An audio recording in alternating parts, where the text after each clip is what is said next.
La historia completa de House of Cards en 18 minutos. Frank y Claire Underwood dejaron atrás más de una docena de muertos, destruyeron innumerables vidas y de alguna manera nos hicieron apoyarlos para que ganaran, todo por la presidencia. Lo que comenzó como una simple historia de venganza política se convirtió en algo mucho más malvado, una inquietante exploración de cómo el poder corrompe por completo y hasta dónde son capaces de llegar dos personas para conseguir lo que quieren. House of Cards hizo un excelente trabajo mostrándonos la política de Washington y el oscuro corazón de la ambición estadounidense. Esta es la historia de cómo un político rechazado llegó a la presidencia mediante asesinato, explotación y una determinación despiadada. Temporada 1. Frank Underwood lo tenía todo planeado. Como jefe de disciplina de la mayoría en la Cámara de Representantes, había conseguido los votos para que Garrett Walker fuera elegido presidente. Su recompensa era la prestigiosa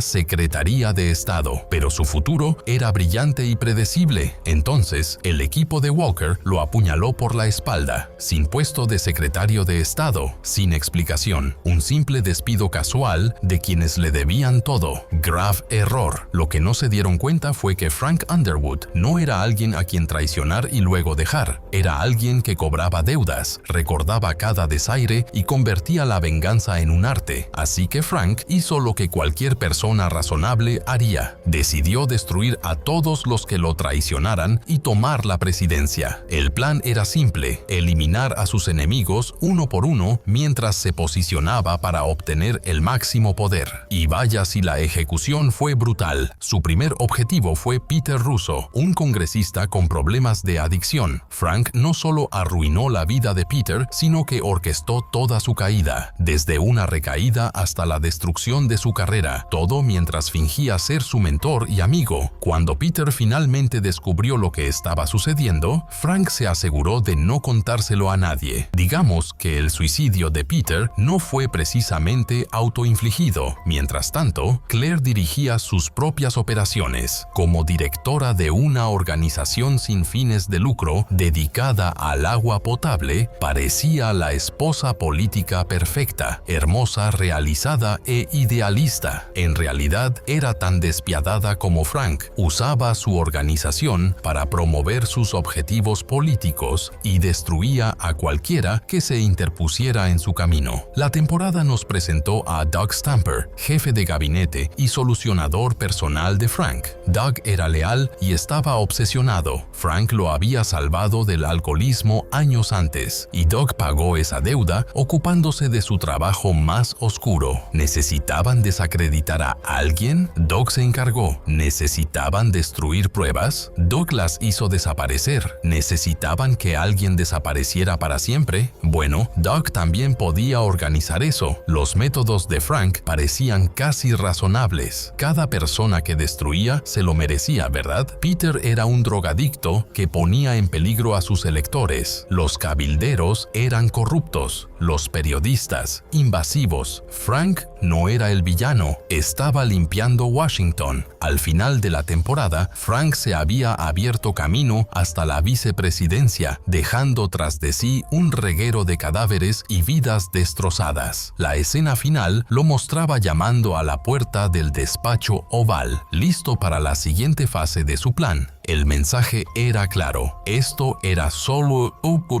el principio. Frank había probado el verdadero poder y quería más. En la segunda temporada, veríamos exactamente hasta dónde estaba dispuesto a llegar para conseguirlo. Y, sinceramente, fue más lejos de lo que nadie imaginaba. Temporada 2. Como ya se mencionó, Frank alcanzó su máximo nivel de peligro en esta temporada. Era el vicepresidente sin nada que perder y con todo por ganar. Había demostrado que podía matar para proteger sus secretos. Ahora estaba dispuesto a matar para impulsar sus ambiciones. La temporada giró en torno a cómo Frank aprovechó una crisis masiva en China, convirtiendo las relaciones internacionales en su partida de ajedrez personal. Mientras los estadounidenses se preocupaban por la guerra, Frank vio una oportunidad. Cada crisis era una oportunidad para hacerse indispensable. Cada tragedia un trampolín hacia más poder. poder, pero su mayor desafío surgió de una fuente inesperada, su propio pasado. Rachel Posner, la prostituta que podía conectar a Frank con el asesinato de Peter Russo, estaba escondida bajo la protección de Doug. Lo que comenzó como una simple gestión de testigos se convirtió en la obsesión de Doug. Ya no solo protegía el secreto de Frank, sino también su propia y retorcida relación con Rachel. Descubrimos la profundidad de la corrupción. Frank eliminó a sus enemigos y reclutó a algunos. Los periodistas se convirtieron en sus portavoces. Los senadores se convirtieron en sus marionetas. Incluso su esposa se convirtió en su cómplice de las maneras más inesperadas. La historia de Claire con el caso de agresión sexual militar reveló su verdadera naturaleza. No le importaban la justicia ni las víctimas, le importaba lo que les servía para sus fines. Al ayudar a las víctimas de agresión a impulsar su agenda, se convirtió en su defensora. Cuando esas mismas víctimas se volvían incómodas, las destruía sin dudarlo. La temporada llegó a su inevitable clímax. Frank orquestando la caída del presidente, no mediante un escándalo ni un juicio político, sino mediante un cuidadoso control psicológico que obligó a Walker a dimitir. Frank no solo quería la presidencia, quería que su predecesor se la entregara voluntariamente. Los episodios finales fueron una brillante explotación política. Frank creó problemas que podía resolver, fabricó crisis que podía resolver y se posicionó como la única persona capaz de liderar el país a través del caos que había creado. Cuando Frank finalmente juró el cargo, no fue una victoria, sino una coronación. Había logrado algo sin precedentes en la política estadounidense. Había asesinado para llegar a la presidencia sin que nadie sospechara nada. La temporada terminó con Frank en el despacho oval, ostentando por fin el poder que siempre había anhelado. Doug había eliminado a Rachel para proteger sus secretos. Claire estaba posicionada como la primera dama perfecta. Todo iba según lo planeado, pero el poder tiene una forma de revelar quién eres realmente, y la temporada 3 nos mostraría que Frank Underwood, presidente de los Estados Unidos, era algo realmente aterrador. Temporada 3. Ser presidente debería haber sido la victoria definitiva de Frank. En cambio, se convirtió en su mayor desafío. Resulta que gobernar de verdad es más difícil que maquinar para llegar al poder.